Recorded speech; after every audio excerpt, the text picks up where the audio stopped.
Hello students, video शुरू करने से पहले प्लीज चैनल को लाइक, शेयर और सब्सक्राइब जरूर करें। एक इम्पॉर्टेंट इन्फॉर्मेशन, अगर आपको इस वीडियो के नोट्स चाहिए तो डिस्क्रिप्शन बॉक्स में दिया गया डाउनलोड लिंक चेक करें। Thank you. चलिए शुरू करते हैं। इस वीडियो में हम पढ़ेंगे BPCC 110 अप्लाइड सोशल साइकोलॉजी के प्रीवियस ईयर क्वेश्चन और most important questions with answers. ये क्वेश्चंस आपके एग्जाम के लिए बहुत इंपॉर्टेंट है। अगर आपने ये अच्छे से कर लिए तो एग्जाम निकलना पक्का है। Let's begin. Question 5, describe various models of consumer behaviour. Question explanation. इस क्वेश्चन में हमें ये बताना है कि कंज्यूमर बिहेवियर को समझने के लिए कौन कौन से थियोरेटिकल मॉडल्स हैं। हर मॉडल का बेसिक आइडिया, उसके क्रिएटर अगर हो, और रियल लाइफ एग्जाम्पल भी देना चाहिए जहां पॉसिबल हो। आंसर। इंट्रोडक्शन। कंज्यूमर बिहेवियर का मतलब होता है कि लोग किस तरह अपने पैसा और रिसोर्सेस को यूज करते हैं किसी प्रोडक्ट या सर्विस को खरीदने के लिए। इसमें उनके डिसीजन मेकिंग प्रोसेस को समझा जाता है, खरीदने से पहले, खरीदते वक्त और बाद में। कई फैक्टर्स जैसे साइकोलॉजी, सोसाइटी और इकोनॉमी इस बिहेवियर को इन्फ्लुएंस करते हैं। इसी को समझने के लिए कुछ इंपॉर्टेंट मॉडल्स बनाए गए हैं। Main body. 1. Economic model of consumer behaviour. इस मॉडल के अकॉर्डिंग कंज्यूमर एक रैशनल थिंकर होता है जो अपने पैसे का बेस्ट यूज करना चाहता है।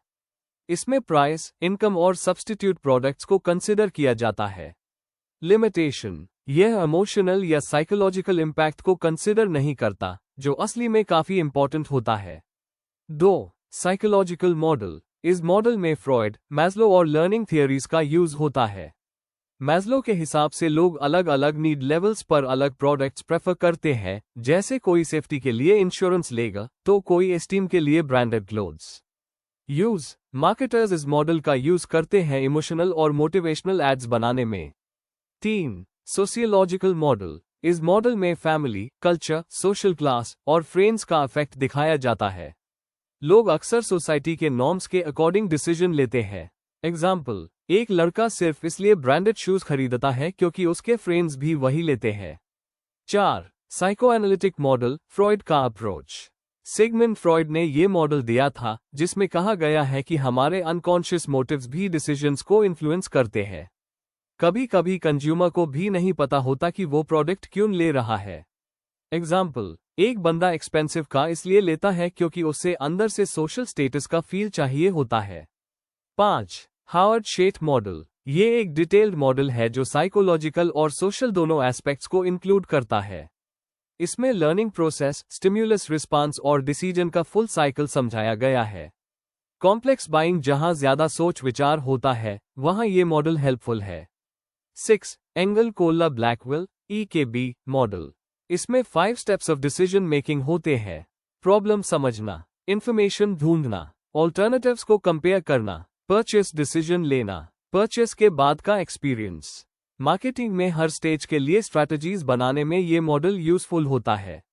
7. Nicosia model. इस मॉडल में कंपनी और कंज्यूमर के बीच कम्युनिकेशन को हाईलाइट किया गया है। ये बताता है कि एडवर्टाइजिंग या मार्केटिंग मैसेजेस कैसे कंज्यूमर की एटीट्यूड और बाइंग डिसीजन को अफेक्ट करते हैं। कंक्लूजन। कंज्यूमर बिहेवियर एक कॉम्प्लेक्स प्रोसेस है जिसमें कई फैक्टर्स का रोल होता है। हर मॉडल, चाहे वो इकोनॉमिक हो या साइकोलॉजिकल, कंज्यूमर की डिसीजन मेकिंग को अलग नजरिए से समझाता है। इन मॉडल्स की अंडरस्टैंडिंग बिजनेस और मार्केटिंग स्ट्रैटेजीज के लिए बहुत इंपॉर्टेंट है। सिचुएशन के हिसाब से हर मॉडल का उस होता है। अगर आपको इस वीडियो के नोट्स चाहिए तो डिस्क्रिप्शन बॉक्स में दिए गए डाउनलोड लिंक को जरूर चेक करें। Thank you. Let's see the next question. Question 6. Describe the intrapersonal processes in educational settings, highlighting academic self-concept and self-handicapping in the classroom. Question explanation. इस question में आपसे ये पूछा गया है कि स्कूल, कॉलेज जैसे एजुकेशनल सेटिंग्स में जो स्टूडेंट्स के अंदर चलने वाले साइकोलॉजिकल प्रोसेसेस होते हैं, इंट्रापर्सनल प्रोसेसेस, उनका क्या रोल होता है। आपको स्पेशली एकेडमिक सेल्फ कॉन्सेप्ट और सेल्फ हैंडीकैपिंग के बारे में बताना है और ये क्लासरूम में कैसे दिखाई देते हैं। आंसर। इंट्रोडक्शन। इंट्रापर्सनल प्रोसेसेस वो इंटरनल थॉट्स और इमोशंस होते हैं जो किसी स्टूडेंट के बिहेवियर को इन्फ्लुएंस करते हैं। एजुकेशन के कॉन्टेक्स्ट में यह प्रोसेसेस लर्निंग, मोटिवेशन और परफॉर्मेंस पर डायरेक्ट असर डालते हैं। इस आंसर में हम 2 इम्पोर्टेंट कॉन्सेप्ट्स डिस्कस करेंगे। एकेडमिक सेल्फ कॉन्सेप्ट, जो बताता है कि एक स्टूडेंट अपने एकेडमिक एबिलिटी के बारे में क्या सोचता है, और सेल्फ हैंडीकैपिंग, जिसमें स्टूडेंट्स फेलियर से बचने के लिए खुद ही ऑब्स्टिकल्स क्रिएट कर लेते हैं। Main body. 1. Intrapersonal processes in education क्या होते हैं? इनमें self awareness, self esteem, motivation और इमोशनल कंट्रोल शामिल होते हैं। क्लासरूम में ये तय करते हैं कि स्टूडेंट चैलेंज को कैसे फेस करेगा और फीडबैक पे क्या रिस्पांस देगा। अगर ये प्रोसेसेस पॉजिटिव हो तो लर्निंग इंप्रूव होती है, नेगेटिव हो तो परफॉर्मेंस गिर सकती है। 2. Academic self concept. Definition. Academic self concept मतलब एक स्टूडेंट खुद को एकेडमिक्स में कितना कैपेबल मानता है। थियरी। मार्श का शेवल्सन मॉडल कहता है कि सेल्फ कॉन्सेप्ट अलग सब्जेक्ट्स के लिए अलग हो सकता है, जैसे मैथ्स के लिए अलग, इंग्लिश के लिए अलग। इम्पैक्ट। जो स्टूडेंट्स अपने आप को एकेडमिकली स्ट्रॉन्ग समझते हैं वो ज्यादा मोटिवेटेड होते हैं। जिनका सेल्फ कॉन्सेप्ट लो होता है उन्हें एंजाइटी होती है और वो लर्निंग से दूर भागते हैं। एग्जाम्पल, अगर किसी स्टूडेंट को लगता है कि वो मैथ्स में वीक है तो वो उससे बचने की कोशिश करेगा और इम्प्रूवमेंट का चांस कम हो जाता है। 3. Self handicapping in classroom. Definition. Self handicapping मतलब खुद ही ऐसे एक्सक्यूजेस बनाना जिससे फेलियर का ब्लेम अपने एबिलिटी पर ना आए। टाइप्स। बिहेवियरल, जैसे एग्जाम से पहले स्टडी ना करना। क्लेम्ड, जैसे कहना मेरा सिर दर्द हो रहा था या मैं ठीक से सोया नहीं। पर्पस, सेल्फ इमेज को फेलियर से बचाने के लिए। कॉन्सिक्वेंसेस, शॉर्ट टर्म में अच्छा फील होता है, लॉन्ग टर्म में लर्निंग पर बुरा असर पड़ता है। एग्जाम्पल, एक स्टूडेंट जानबूझकर स्टडी नहीं करता ताकि अगर फेल हो जाए तो कह सके मैंने पढ़ा ही नहीं था। 4. टीचर का रोल और क्लासरूम एप्लीकेशन। टीचर्स काफी इम्पैक्टफुल रोल प्ले करते हैं इन दोनों प्रोसेसेस को गाइड करने में। सेल्फ कॉन्सेप्ट को स्ट्रांग बनाना, पॉजिटिव और रियलिस्टिक फीडबैक देना, स्टूडेंट्स के एफर्ट्स को अप्रिशिएट करना, ग्रोथ माइंडसेट डेवलप करना, सेल्फ हैंडीकैपिंग को कम करना, गोल सेटिंग क्लियर और अचीवेबल होनी चाहिए, कंपैरिजन से बचना चाहिए, प्रोसेस और एफर्ट को वैल्यू देना चाहिए। कंक्लूजन। एकेडमिक सेल्फ कॉन्सेप्ट और सेल्फ हैंडीकैपिंग जैसे इंट्रापर्सनल प्रोसेसेस क्लासरूम में स्टूडेंट की परफॉर्मेंस पर डायरेक्ट इम्पैक्ट डालते हैं। पॉजिटिव सेल्फ कॉन्सेप्ट मोटिवेशन बढ़ता है, जबकि सेल्फ हैंडीकैपिंग लर्निंग को रोकता है। टीचर्स को चाहिए कि वो सपोर्टिव एनवायरनमेंट क्रिएट करें जहां स्टूडेंट्स अपने आप में बिलीफ रखें और अपने गोल्स अचीव कर सकें। अगर आपको इस वीडियो के नोट्स चाहिए तो डिस्क्रिप्शन बॉक्स में दिए गए डाउनलोड लिंक को जरूर चेक करें। Thank you. Let's see the next question. Question 7. Explain how social psychology can be applied to social media.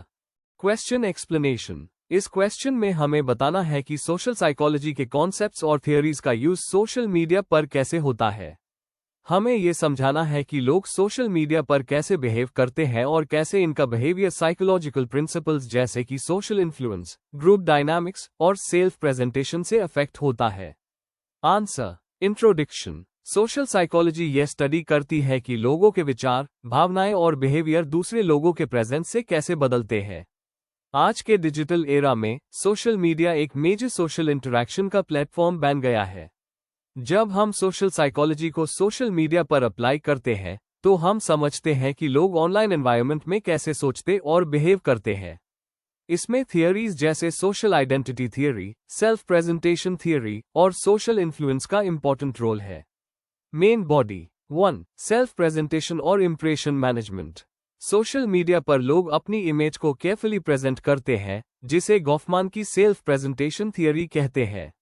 लोग अपने पोस्ट्स, स्टोरीज या कैप्शंस के जरिए एक पॉजिटिव इमेज क्रिएट करते हैं।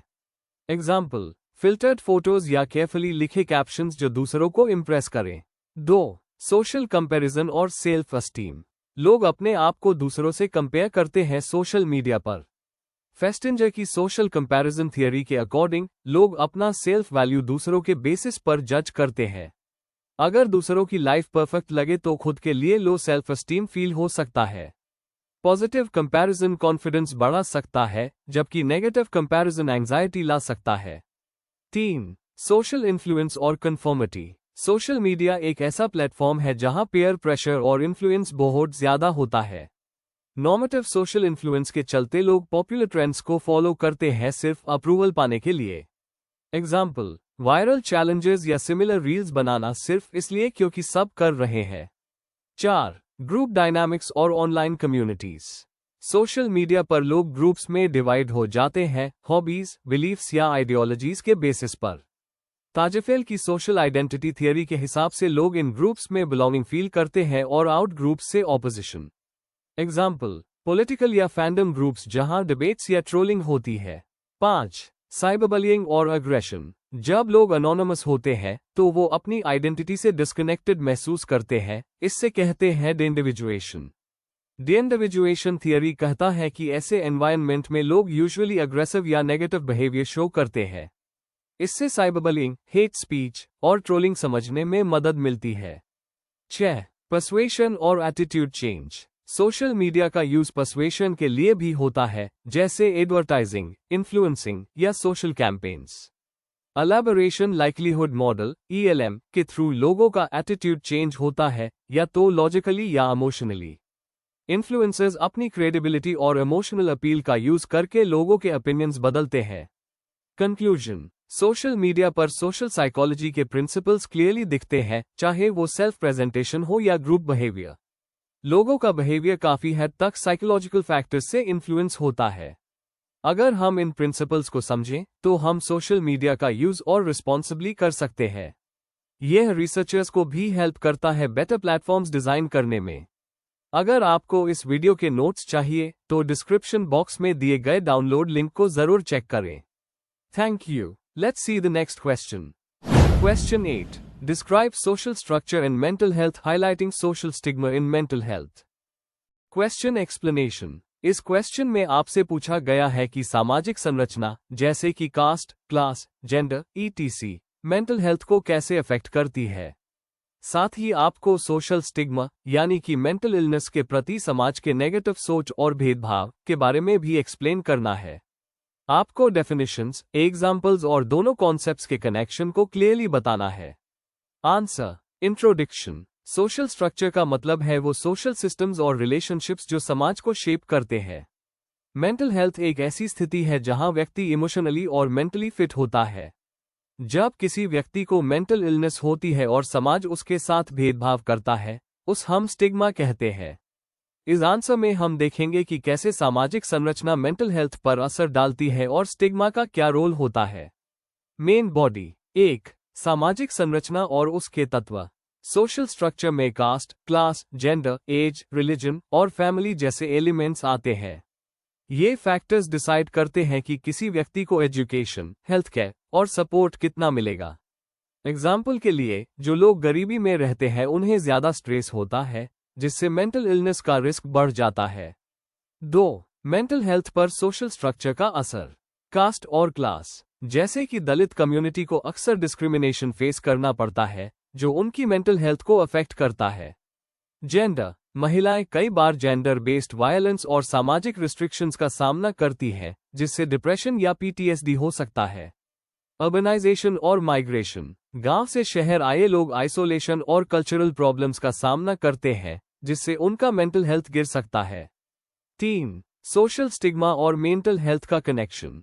जब समाज किसी मेंटली इल पर्सन को जज करता है, उससे स्टिग्मा कहते हैं। इस वजह से लोग हेल्प लेने से कतराते हैं। स्टिग्मा के टाइप्स। पब्लिक स्टिग्मा, समाज मेंटली इल लोगों को डेंजरस या नकारा समझता है। सेल्फ स्टिग्मा, जब व्यक्ति खुद को हाई नेगेटिव तरीके से देखने लगता है। एग्जाम्पल, अगर किसी को स्किज़ोफ्रेनिया है तो वो इस बात को छुपाता है क्योंकि उससे लगता है लोग उससे पागल कहेंगे।